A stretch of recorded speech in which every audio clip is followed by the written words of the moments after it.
In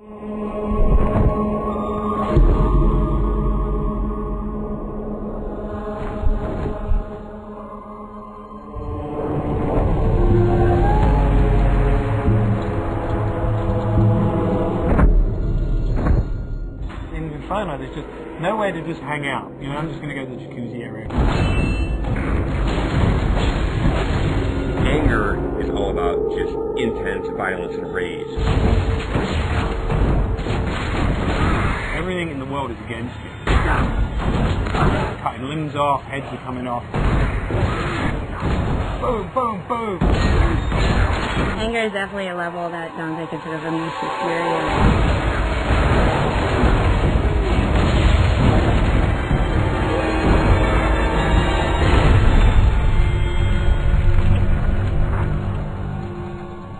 Second-to-second gameplay experiences is really where Dante's Inferno pays off. We have a combination of a multiple set of weapons. We've got Death Scythe, which is your big, powerful melee weapon. We've got the Holy Cross, which shoots holy magic, and it's a range attack and a stun attack. You can do a lot of things with that.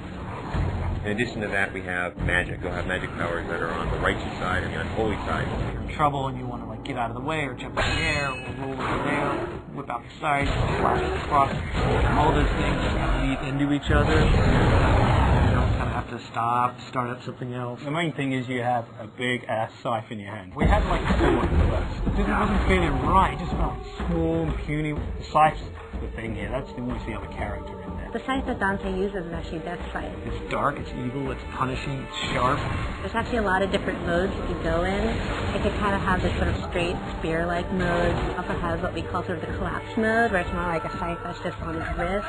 At the beginning, we're all trying to find different things. We actually bought a scythe, farmers, monthly or whatever. So we bought this scythe. As soon as we got the scythe, it's got the little handles like, no, this ain't gonna work. Sometimes you'll come into work and like you'll go to the kitchen and get coffee and there's just like some guy over there like with a broomstick and looking at himself in the mirror like doing this or going. So not only punishing everyone with that scythe, the other part of the combat is you've got a cross as well. The cross primarily is about stunning, pushing back, holding off enemies to buy yourself time. It never really touches anyone physically. It's more about the power that emanates from it.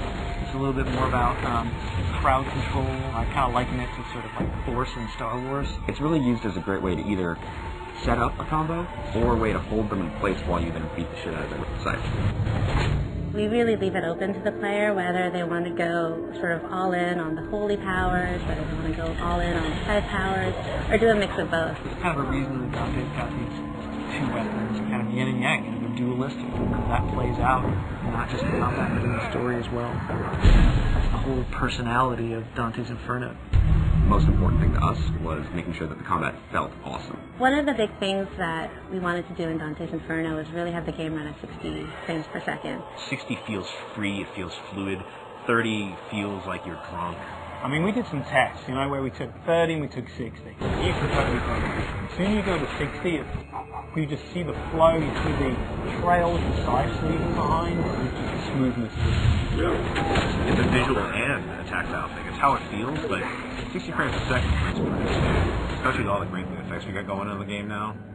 Sassy.